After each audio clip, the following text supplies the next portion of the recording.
political bodies exist to secure responsible government and to execute the will of the people. From these great tasks, both of the old bodies have turned aside. Instead of instruments to promote the general welfare, they have become the tools of corrupt interests which use them impartially to serve their selfish purposes. Behind the ostensible government sits enthroned an invisible government, owing no allegiance and acknowledging no responsibility to the people. To destroy this invisible government, to dissolve the unholy alliance between corrupt business and corrupt politics, is the first task of the statesmanship of the day. Hello everyone, and welcome to episode 15 of the Energy of Empire series. At this point, I'm leaving World War I behind and going back across the Atlantic to the United States. Over the coming episodes, I'll be moving through the presidency of Woodrow Wilson to the point the US enters the war. In this episode, I'm going to turn my attention to the USA itself, examining how its transformation into a global hegemon was mirrored by domestic reforms that, I contend, amount to nothing less than a silent revolution. I'll be looking at how the empire turned inwards. The voice you heard in the opening clip was that of our old friend Theodore Roosevelt. It's from his 1912 presidential election campaign speech. In language reminiscent of Donald Trump's deep state, he is promising to destroy the invisible government of corporate interests corrupting Washington, D.C. Roosevelt, who had certainly been a reformer during his presidency, declined to run in 1908. He was honouring a pledge not to seek a third term. It was actually part of his justification for increasing presidential powers that a US president couldn't be a dictator because his position was not permanent. He headed off to Africa, where he and his companions are said to have killed over 1,000 large animals, including 6 rare white rhinos. It seems this level of killing wasn't entirely without controversy even at that time, and he did have to defend his actions from critics. As we've previously seen, Republican William Howard Taft had become president. The last events I covered in the US were the overthrows of the governments of Nicaragua and Honduras during his presidency. Taft was not a particularly ideological imperialist, however. Rather, he engaged in foreign interventions only for the benefit of American business interests. Taft had supported international arbitration efforts as a way of avoiding war. In this, he was backed by the conservative business community that had largely supported previous peace movements. Roosevelt ridiculed this foolhardy idealism and insisted on the realism of warfare as the only solution to serious international disputes. Domestically, Taft is one of the very few presidents to limit his own power, reining in authorities acquired during the previous administration.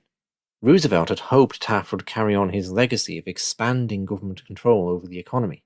Instead, he came to see him as an agent of the forces of reactionary and political crookedness. He saw it as his mission to destroy the invisible government, consisting of an alliance between corrupt business and corrupt politics. And so Roosevelt went back on his promise to never run again and contested Taft for the 1912 Republican nomination. When he lost, he formed his own Progressive Party, which came to be known as the Bull Moose Party. It's an interesting story, so I'll tell it. The name comes from an incident where Roosevelt was shot during a campaign speech. The would-be assassin, John Schrank, gave his reason as not thinking it right that anyone should violate an unwritten rule on not holding the presidency more than twice. Roosevelt, whose life was likely saved by his glasses case, said to the crowd, "Friends, I shall ask you to be as quiet as possible. I don't know whether you fully understand that I have just been shot, but it takes more than that to kill a bull moose." He continued on with his speech, and the bullet remained lodged in his chest for the rest of his life. Whatever else he was, I can't help but harbour some begrudging admiration at this moment. The Bull Moose Party platform proposed a massive expansion of federal government power, to include a national health service to encompass all existing government medical agencies, a form of social insurance for the elderly and disabled people, workers' rights such as an 8-hour workday and a minimum wage, a federal securities commission, farm subsidies, workmen's compensation for work-related injuries, a tax on inheritance, and a constitutional amendment to allow for federal income tax. Whether you agree with any of these policies or not, you can see this represents a massive departure from the limited government ideology on which the United States was founded. Roosevelt was proposing nothing short of a second American Revolution, in which the Constitution would be essentially shredded. The Republican Party at this time contained many progressives, people who supported a vast expansion of federal government power. Essentially, they wanted the federal government to become a national one.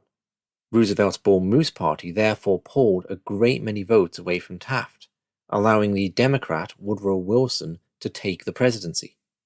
Roosevelt came in second, the last time a third party would beat one of the major two. The split essentially created the modern Republican Party by pulling away the progressives who would in future vote Democrat. This left the more market-orientated Republicans to take control of the party. It might appear that the business community would oppose the Bull Moose platform, desiring to remain free of government oversight. Whilst that's certainly true for the vast majority of them, Roosevelt's run was actually sponsored by financier John Pierpont Morgan, one of the wealthiest men in the United States. Morgan did this not to get Roosevelt elected, but to ensure William Taft wasn't. Unlike Roosevelt, Taft had not been supportive of Morgan's financial interests as president. Woodrow Wilson had appeared as a compromise candidate. In reality, and as America would soon come to find out, he supported the expansion of state power every bit as much as Roosevelt. In historical rankings of US presidents, Wilson generally performs well, often breaking inside the top 10. In fact, it's probably only his overt racism, strong even for its time, that prevents him from performing even better. If you look at rankings exclusively from libertarian sources, however, Wilson often comes in as the number one worst president, or jockeys for that position with distant cousin Franklin Roosevelt and Abraham Lincoln. In non-libertarian polls, these two are almost always jockeying for first place. It seems to be the more young American males die on a president's watch, the better they are considered to have performed. What accounts for the polarized adulation and abhorrence Woodrow Wilson provokes? Well, it really depends on your view of the nation-state. Wilson, perhaps more than any other president up until that point, redefined what the United States was. He led a quiet revolution, moving the country away from freedom and markets towards state central planning and control. This process massively occurred during both the Roosevelt and Wilson presidencies. Both of these men were strangely defined through childhood illnesses. Roosevelt had been a sickly, asthmatic child, who compensated by becoming a man's man, pursuing all sorts of outdoor activities. His childhood games of dressing up as a soldier ended with him pushing the United States into wars with Spain and the Philippines. Wilson, by contrast, suffered from what was likely some form of dyslexia. He didn't learn to read before age 12. His compensation was to become president of Princeton University, and still to this day, he is the only US president to hold a doctorate. I've previously expressed that Theodore Roosevelt, with his bloodlust and his love of killing and war, could reasonably be considered insane. In a different way, I think the same could be said for Woodrow Wilson. He firmly believed God had chosen him to be president. He believed he could embody some sense of a national will, and he divided the world up into camps of good and evil, embracing a George W. Bush, you're either with me or with the terrorists attitude. He was a man who lacked the capacity to recognize any limits on his abilities. Historian C.J. Kilmer of the Dangerous History podcast has produced a multi-part biography of Wilson, evaluating him from a libertarian perspective. I'll play some clips that illustrate Wilson's character. Just to note, I've edited some of them down to the precisely relevant parts. In the first clip, Kilmer refers to Wilson's worldview as Manichaean, which simply means dualistic, dividing the world up into forces of good and evil. In an essay entitled Christ's Army, young Thomas Woodrow articulated a militantly Manichaean version of Christianity that he never really turned away from or significantly modified for the rest of his life. Wilson begins the essay in the first sentence describing, quote, mankind as divided into two great armies. The field of battle is the world. From the abodes of righteousness advances the host of God's people under the leadership of Christ." End quote. He then goes on to describe this righteous phalanx in a bit more detail before turning his sights on the other side. Quote, "From the opposite side of the field, advancing from the tents of wickedness, come the hosts of sin, led by the Prince of Lies himself, riding upon death's horse. Behind him, a mighty army marshaled by fiends under the dark banners of iniquity. The object of the warfare on the part of the first is to gain glory for their great leader, as well as the best good of the conquered, by persuading them to leave the ranks of the evil one and enlist under their great Redeemer. That of the other to entice as many as will listen to them, to go with them by the alluring paths of worldliness to everlasting destruction. The foes meet upon the great battlefield of everyday life." End quote. He then goes on to briefly describe a battle between the two sides before continuing, quote, "Surely in this great contest there is a part for everyone, and each one will be made to render a strict account of his conduct on the day of battle. Will anyone hesitate as to the part he shall take in this conflict? Will anyone dare to enlist under the banner of the Prince of Lies, under whose dark folds he only marches to the darkness of hell? For there is no middle course, no neutrality. Each and every one must enlist either with the followers of Christ or those of Satan." End quote. Hardcore Manichaeanism. Now, obviously, this will manifest itself constantly throughout Wilson's career, including in his rhetoric and the propaganda put out by the government once the U.S. gets into World War I. Demonizing the Germans as not just being America's opponents in a war or anything like that, but as being a bunch of monsters, and demonizing anyone who's not down for the struggle against the Germans as not just being mistaken or having a different perspective, but as being fundamentally evil and unpatriotic, and being under the sway of the forces of darkness. Kilmer then discusses Wilson's rather startling view of empathy, and how it has no role in politics. Wilson clearly had a very Hegelian notion of leadership. And Hegel's idea of leadership is essentially a version of the great man version of history. The idea is that you have these great individuals who step up into the proper historical moment and cause history to progress by working their will upon their nation. In a lecture entitled Leaders of Men, which Wilson delivered on several occasions in 1889 and 1890, he contrasted political leaders with more kind of literary and intellectual types. Wilson says, quote, "The men who act stand nearer to the mass of men than do the men who write, and it is at their hands that new thought gets its translation into the crude language of deeds." End quote. So here he seems to be drawing a hard line between sort of intellectuals and writers and real-world political leaders. And one of the key differences he cites is that political leaders have to let go of things like nuance and empathy in order to be able to appeal to the masses and get things done. Wilson says, quote, "How can any man whose method is the method of artistic completeness of thought and expression, whose mood is the mood of contemplation, for a moment understand or tolerate the majority whose purpose and practice is to strike out broad, rough-hewn policies, whose mood is the mood of action? The true leader of men is equipped by lacking certain sensibilities, which the literary man, when analyzed, is found to have as a chief part of his makeup. He lacks that subtle power of sympathy that enables the men who write the great works of the imagination to put their minds under the spell of 1,000 motives, not their own, but the living force in those whom they interpret. He, meaning the leader, could not write fiction." End quote. Now, Wilson used the term sympathy in that statement, but I really think empathy is what he's actually talking about here.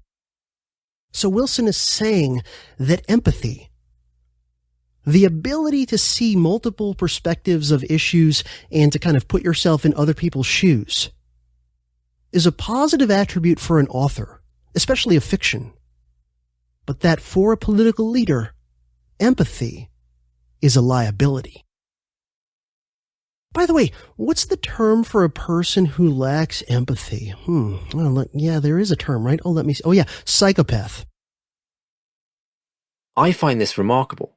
It's not unusual to find people who are locked into their own worldview, incapable of seeing another perspective, or unaware they even exist. What is unusual is finding someone who is fully aware of different perspectives, but sees ignoring them as a virtue. C.J. Kilmer goes on to quote Wilson's view of British Prime Minister William Gladstone, who he saw as being paralysed by his ability to see other points of view. A little later on in Leaders of Men, he mentions one of the criticisms that have been floating about regarding the late 19th century British statesman William Gladstone, who was kind of the great classical liberal of British politics at the time. And Wilson says that this one criticism of him that many made was that Gladstone simply had too much empathy and nuance, and that this prevented Gladstone from being as effective in politics as he otherwise might have been. Wilson says, quote, "He could not help seeing two sides of a question. The force of objections evidently told upon him, and his conclusions seemed the result of a nice balance of considerations, not the commands of an unhesitating conviction. A party likes to be led by very absolute opinions. It chills to hear it admitted that there is some reason on the other side." Kilmer then examines Wilson's imperialistic view of the presidency. Wilson writes that in their pursuit of checks and balances, the framers of the Constitution had in fact originally envisioned a pretty humble and limited presidency, but that, quote, "We have grown more and more inclined from generation to generation to look to the president as the unifying force in our complex system, the leader of both his party and of the nation. To do so is not inconsistent with the actual provisions of the Constitution. It is only inconsistent with a very mechanical theory of its meaning and intention." End quote. Wilson then goes on to describe this new vision of the presidency in very mystical-sounding terms, saying that a good presidential candidate in these circumstances would be, quote, "a man who will be and who will seem to the country in some sort an embodiment of the character and purpose it wishes its government to have. A man who understands his own day and the needs of the country, and who has the personality and the initiative to enforce his views both upon the people and upon the Congress." End quote. In other words, it's the vision of the presidency that is mostly dominated, with few exceptions, all of American history since at least Teddy Roosevelt's administration. He then goes on to make a case that a few prior presidents had sort of made, including, ironically, given Wilson's distaste for him, Andrew Jackson. The argument being that the president should be above the other branches of the federal government because he and he alone represents the whole nation. Only, of course, Wilson is going to take this argument much further than Jackson or any other earlier president ever had. Wilson writes that the president, quote, "is at once the choice of the party and of the nation. He is the party nominee and the only party nominee for whom the whole nation votes. Members of the House and Senate are representatives of localities. There is no national party choice except that of president. No one else represents the people as a whole, exercising national choice." End quote. Therefore, Wilson writes of the president, quote, "He can dominate his party by being spokesman for the real sentiment and purpose of the country, by giving direction to opinion, by giving the country at once the information and statements of policy which will enable it to form its judgments alike of parties and men. For he is also the political leader of the nation, or has it in his choice to be. The nation as a whole has chosen him and is conscious that it has no other political spokesman. His is the only voice in national affairs. Let him once win the admiration and confidence of the country, and no other single force can withstand him. No combination of forces will easily overpower him. His position takes the imagination of the country. He is the representative of no constituency, but of the whole people. When he speaks in his true character, he speaks for no special interest. If he rightly interpret the national thought and boldly insist upon it, he is irresistible. If he lead the nation, his party can hardly resist him. His office is anything he has the sagacity and force to make it. The president is at liberty, both in law and conscience, to be as big a man as he can. His capacity will set the limit. And if Congress be overborne by him, it will be no fault of the makers of the Constitution. It will be from no lack of constitutional powers on its part, but only because the president has the nation behind him, and Congress has not. End quote. Wow. Talk about a monarchical, imperial, strongman version of the presidency, where the only limit to the president's power is basically how much he can make happen by force of will and personality, and by manipulating public opinion. Wilson also briefly mentions the president's power in foreign policy as another tool in his toolbox to make the government bend to his will, writing, quote, "One of the greatest of the president's powers I have not yet spoken of at all, his control, which is very absolute, of the foreign relations of the nation. The initiative in foreign affairs, which the president possesses without any restrictions whatever, is virtually the power to control them absolutely. The president can never again be the mere domestic figure he has been throughout so large a part of our history. The nation has risen to the first rank in power and resources. We can never again see him the mere executive he was in the 30s and 40s. He must stand always at the front of our affairs, and the office will be as big and as influential as the man who occupies it." End quote. Wilson never uses the term imperial to describe this vision of the presidency, of course, but that's obviously what this amounts to, at least in my mind. Finally, and perhaps most revealingly of all, there is Wilson's belief that he was selected for his role by God. So Wilson was a hardcore Manichaean from a very early age, and when he entered real-world politics much later in life, he continued to see everything that way. And he constantly said things to the effect that he had been chosen to lead not just by the American people, but even by God. And so no one could possibly oppose him for any reasonable or just reasons. And just as one little example of this, in 1913, Democratic National Committee Chairman William McCombs asked Wilson for a political favor in return for McCombs having helped Wilson get elected president. And Wilson wouldn't do the favor, and his response to McCombs was, quote, "Whether you did little or much, remember that God ordained that I should be the next president of the United States. Neither you nor any other mortal could have prevented that." End quote.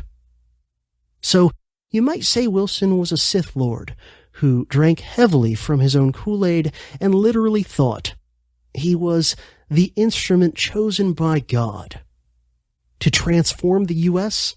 and ultimately the world. Gee, what could possibly go wrong?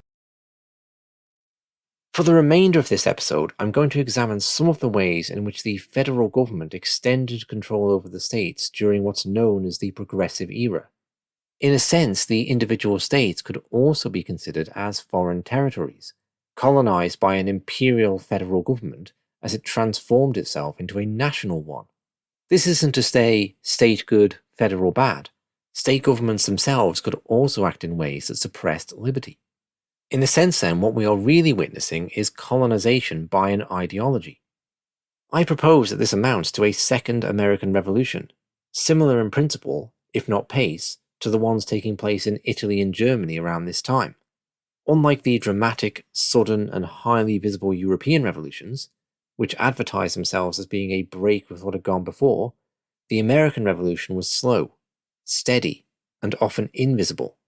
Its spokesman would always reference continuity with tradition, emphasize reform rather than revolution, whilst making changes equally as dramatic.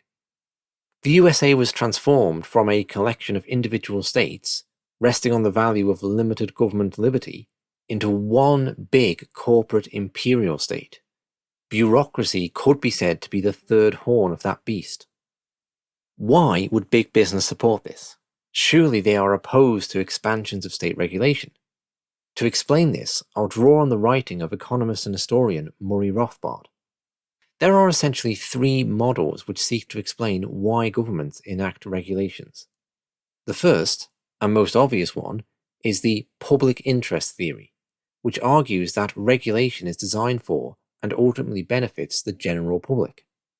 Then there's the bureaucratic theory, which argues that regulations are enacted to empower various bureaucrats and government agencies. Finally, there's the capture theory, which contends that regulation, purportedly designed to curb business abuses, is actually often captured by the biggest of those businesses in order to weaken their competitors. A corollary of this would be that, rather than sitting back and capturing regulation, these same businesses are actually active in its creation. Observing that this is indeed the case, big businesses do lobby for regulation, Rothbard concluded these second and third explanations, the bureaucratic and capture theories, are what's really going on.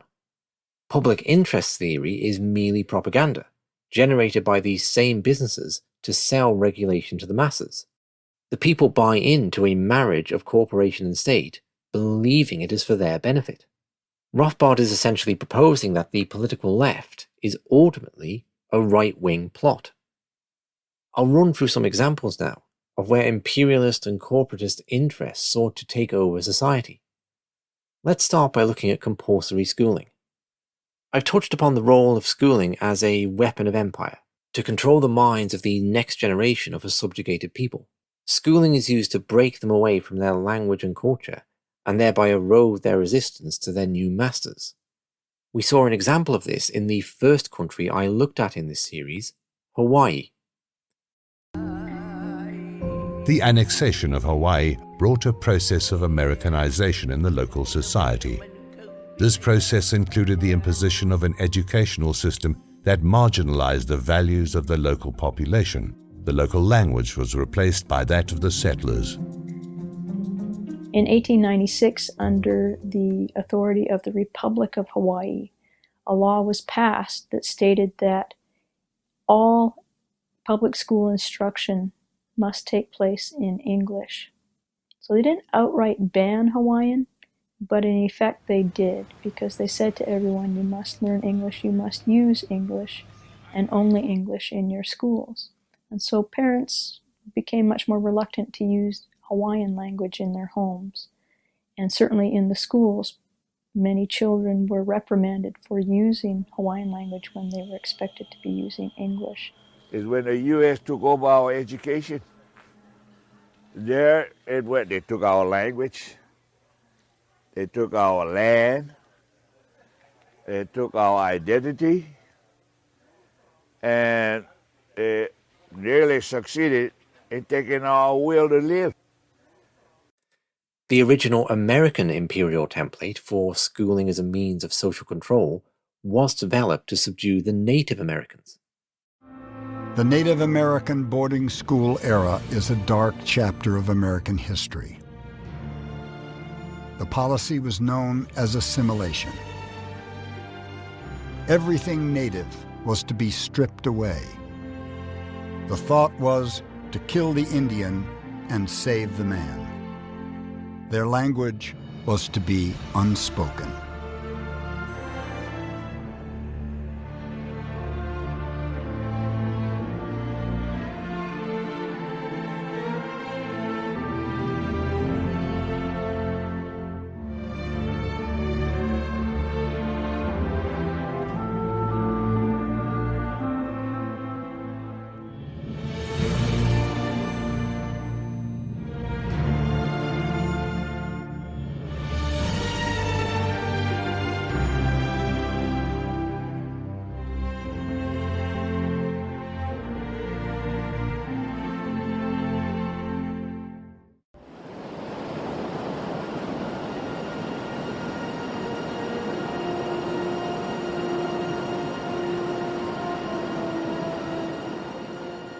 If the Great Spirit had desired me to be a white man, he would have made me so in the first place.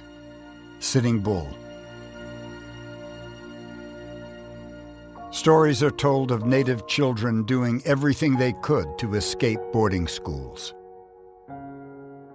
Home was far away. They longed for anything familiar. Many were unsure as to what had happened to them.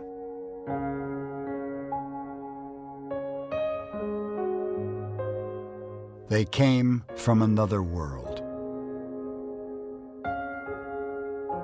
Children took pride in their long hair. It was a symbol of strength and dignity.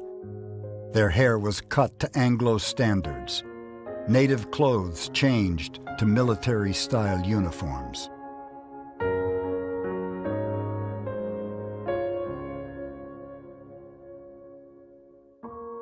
They were forbidden to practice their way of life in the early boarding school years. Previously, relationships had been based upon the natural world and each other. Prayer and ceremony were important aspects of life.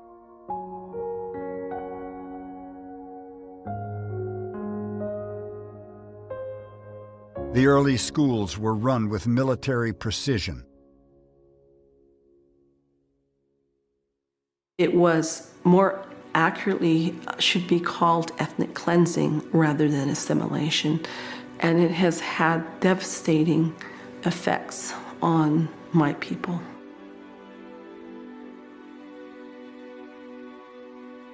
I think that was a time when the government really felt like that was their last option, with the so-called Indian problem that they had to deal with, and it was the last option to go for the children.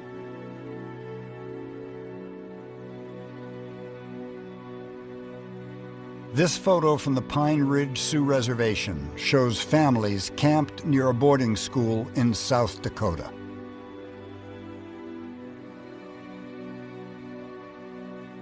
Close family proximity was discouraged.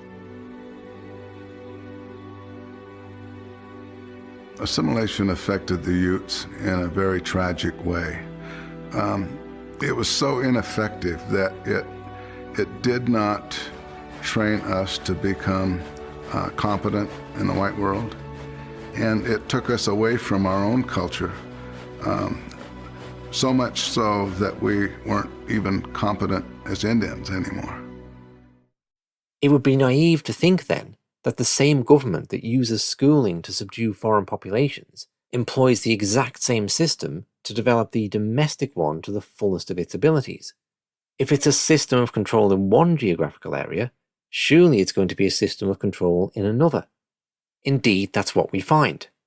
Prior to the Progressive Era, individual states had enacted compulsory schooling laws to various degrees.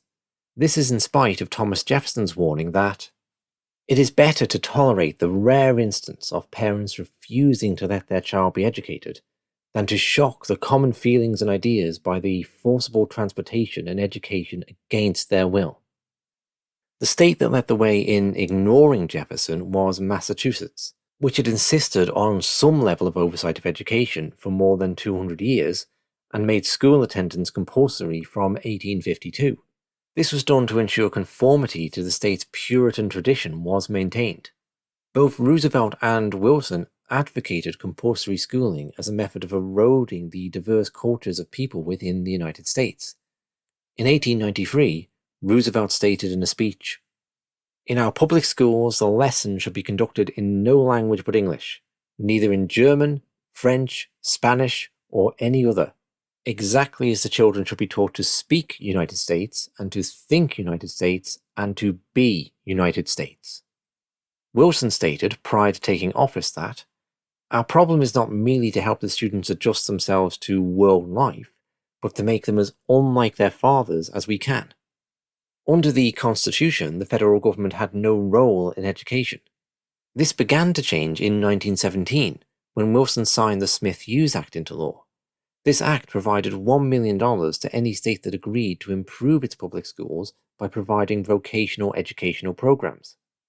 The consequence, of course, is that the federal government can from then on control education by threatening to withdraw the funds. This became a general template for how states would be controlled by Washington, D.C. I'll leave schooling there as it's a huge subject and one I'd like to cover further. In particular, there is the issue of educational funding from the big foundations, like Rockefeller and Carnegie, and what exactly their goals were. I'll move on now to look at the regulatory state. In 1906, Roosevelt passed the Pure Food and Drug Act, in which Congress granted itself the right to regulate these things. This would be the basis for the Food and Drug Administration. The act was supported by the food industries, who saw it as a way to hamstring their competitors. It was used to go after manufacturers of watered-down whiskey, by those who only produced straight whiskey. The dairy and sugar industries used it to go after margarine and glucose producers. When Henry John Heinz developed a way to make ketchup without additives, he pushed for a federal ban on additives, which bankrupted his competition and granted him a virtual monopoly. I'll play a clip from a Reason TV documentary showing how this has worked out over time in the dairy industry. This is a peaceful, serene place, and these people come from Los Angeles County and invade. There was a loud banging on the back gate. And I said, "What's going on?" He goes, "We have a warrant to search the premises." And then they drew their guns. I was scared. I didn't know what was going on. One of my worst days, one of my family's worst days.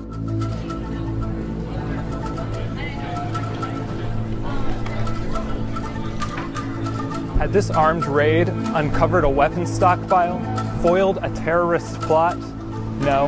What government agents were after was this: raw milk, a danger to society. Or so the Food and Drug Administration tells us. The class of foods most scrutinized, it seems to us, is anything having to do with raw dairy. Raw milk, whether it's cow or goat. In the past 3 years, there have been at least 8 government raids across the U.S. involving raw dairy, according to the Farm to Consumer Legal Defense Fund. In this security camera footage, we see agents entering Rossum's kitchen, guns drawn. Jarrell Winterhawk, a manager, has worked at Rossum for 4 years and was there the morning of the raid. We heard a banging on the back door. One of my workers, helpers, he went out there and says, "Hey, there's a cops out here." The police presented a warrant, so Jarrell let them in. They made me get out of the kitchen, and I had to go sit over there on a chair, and they searched me. They started walking around. They drew their guns, and I'm like, why are you drawing guns? I didn't know what was going on. I mean, it seemed like they thought we had cocaine in the papayas or something. Guns drawn is way beyond and above the call of duty. The raid on Rossum involved no less than 5 government agencies: the FDA, the Los Angeles Health Department, the Los Angeles Sheriff's Department, the Los Angeles District Attorney's Office, and the California Department of Food and Agriculture. All 5 of these agencies declined interviews for this story, saying the investigation was ongoing. The agents proceeded to collect what they called samples for the case. They took 24 jars of the same kind of honey. For what purpose? If you're taking a sample of something, you need 1 jar of that honey, not 24. They just went into our freezer and they just took gallons and cheeses and whatever they wanted. They deliberately left this door open and the curtains open so it would spoil the food. And they knew this. By the end of the day, they kept it open for so long that a lot of stuff had gone hot and they couldn't sell it. Thousands and thousands of dollars worth of food. They don't want to see this happen. They want to stop this from happening. They're going to shut us down whenever they can, in whatever way they can. I played this clip at length as I think it really brings home the transformation of America and the infantilization of its people who need to be stopped at gunpoint from consuming the wrong type of milk. To explain why it is this way, here's dairy farmer Mike Goubert. People drank raw milk for thousands of years, and it was really around the turn of the 20th century that raw milk kind of started getting looked at in an unfavorable light. They put a lot of dairies in cities next to distilleries, and basically they would be inside of a building being fed the spent grains from distilleries, and it made these cows extremely unhealthy. They would actually add chalk to the milk to make it look like milk because it was so watery, and these cows got tuberculosis and it spread like wildfire through these industrial dairies, And I mean, just disease was rampant in these dairies. And then the pasteurization process came about, and it basically made this milk drinkable and without killing you. And that's kind of when there started to be a change in how people looked at milk. I mean, at that time, there was still a lot of small farms out in the countryside that produced quality milk. But as more and more people moved to the city and fewer and fewer people raised cows on a small scale, basically the pasteurized milk became the norm for everybody.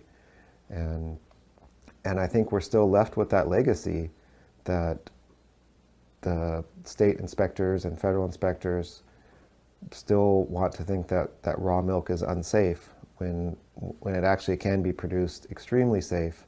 There's been no deaths from raw milk in the last 15 years, but if you look in the media headlines, you wouldn't think that. You would think it's the most dangerous food out there.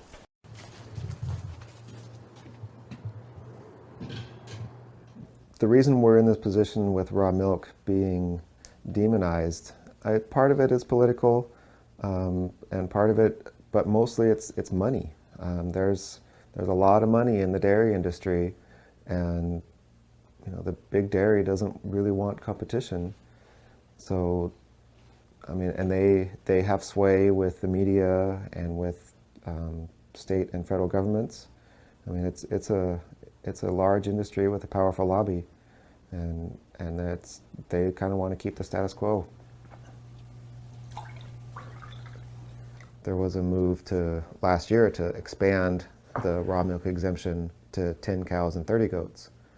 And I actually went to Salem and testified in support of that.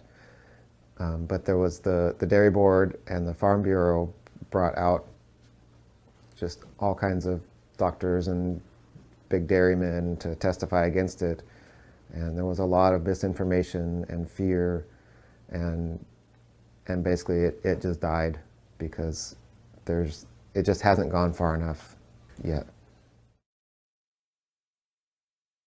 This is obviously just one small example you can multiply across the entire economy to see why I'm referring to the rise of a corporate imperialist state. Moving on, let's talk about the FBI. Hey, how you doing, man? I'm Agent Johnson. This is Special Agent Johnson. Oh, how you doing? No relation. I'm Dwayne Robinson, LAPD. I'm in charge here. Not anymore. Theodore Roosevelt established what would become the FBI in 1908. Whilst we now take its existence for granted, there's nothing in the Constitution about the federal government having its own police force, especially one that can pull rank on state forces. Roosevelt denounced its critics, stating, "There is no more foolish outcry than this against spies. Only criminals need fear our detectives." This turned out not to be true. Woodrow Wilson used the Bureau to enforce his laws banning freedom of speech and association during World War I, and to enforce the conscription of young men to fight his war in Europe. The FBI would go on to act as a domestic enforcement arm of the US Empire, harassing Black, Native American, and anti-war activists in its famous counterintelligence program, COINTELPRO. 50 years ago this week, a group of activists staged one of the most stunning acts of defiance of the Vietnam War era. On March 8, 1971, 8 activists, including a cab driver, a daycare director, 2 professors, broke into an FBI office in Media, Pennsylvania, and stole every document they found. They wanted to document how FBI Director J. Edgar Hoover was spying on citizens and actively suppressing dissent. Soon after stealing the documents, the activists, calling themselves the Citizens Commission to Investigate the FBI, began leaking shocking details about FBI abuses to the media. The documents exposed COINTELPRO, the FBI's secret counterintelligence program, a global, clandestine, unconstitutional practice of surveillance, infiltration, and disruption of groups engaged in protest, dissent, and social change. Targets included the Reverend Dr. Martin Luther King, the Black Panthers, the American Indian Movement, the Young Lords, anti-war groups, black booksellers, and other groups. The leaked documents triggered congressional investigations, increased oversight, and the eventual passage of the Foreign Intelligence Surveillance Act. The FBI never knew who was involved in the break-in until 2014, when several of the burglars made their identity public to coincide with the publication of The Burglary, a book by former Washington Post reporter Betty Metzger, who'd reported on the leaked documents back in '71. In 2014, Betty Metzger appeared on Democracy Now! One of the things that I remember most from those files was the truly blanket surveillance of African American people that was described. It was in Philadelphia, but it also prescribed national programs. It was quite stunning. First, it described the surveillance. It took place in every place where people would gather: churches, classrooms, stores down the street, just everything.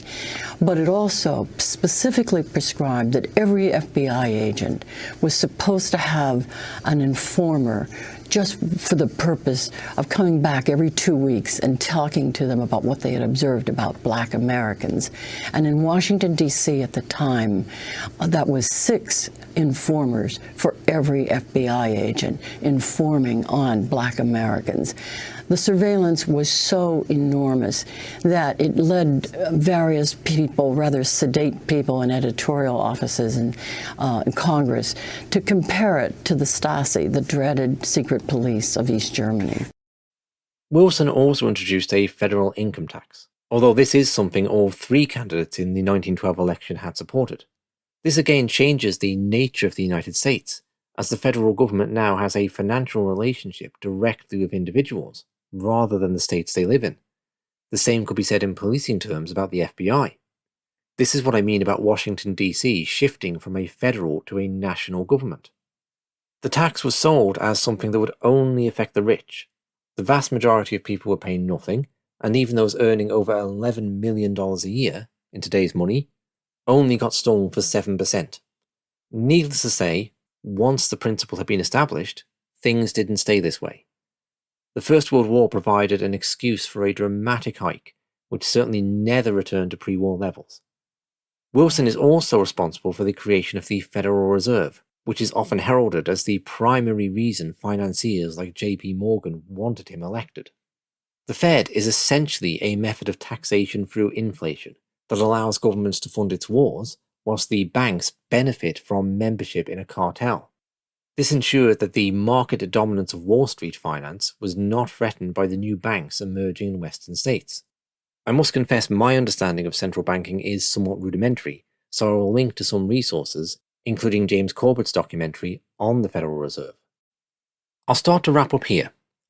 I'm going to leave the issue of military conscription to another episode, partly because it will fit in well with the First World War, partly because I just find it so abhorrent I want to dedicate more time to it. Next time I'll look at some of Woodrow Wilson's interventionist foreign policy prior to the Great War. The main book to read on this whole idea of the political left being a right-wing plot is Murray Rothbard's The Progressive Era. I would also recommend George Andrew Napolitano's highly readable book, Theodore and Woodrow. As I mentioned before, CJ Kilmer of the Dangerous History podcast is producing an excellent series on the life of Woodrow Wilson. Links to all these resources will be in the info box. I'd like to say thank you to the people who have signed up to the membership section or made a donation on Buy Me a Coffee. That really does keep this content coming. Rather than music this week, I'll play us out with a clip of Ron Paul speaking when he ran for the presidency exactly 100 years after Theodore and Woodrow did. Dr. Paul is finding a very creative way to answer a question on whether he is too old to run. I think it's the age of the ideas that person's presenting, and is that person able to present these ideas? Freedom is a young idea. It's only been tested for a couple hundred years, and we had a taste of it, and we're throwing it away. But what I see others are doing, the others, especially in many of the other candidates, they have old ideas. It's totalitarian. It's the control of government policing the world, militarism, telling people how to run their lives, running the economy, telling people what they can put in their mouths and whether or not they can even drink raw milk. It's it's just absolutely out of control. But the idea that individuals are free, that they have a natural right to their life and the liberty, and they ought to be able to keep the fruits of their labor, that is a young idea. So I would say people ought to go with a young idea in somebody that can express them. And interestingly enough, it's the young people that fully endorsed my campaign.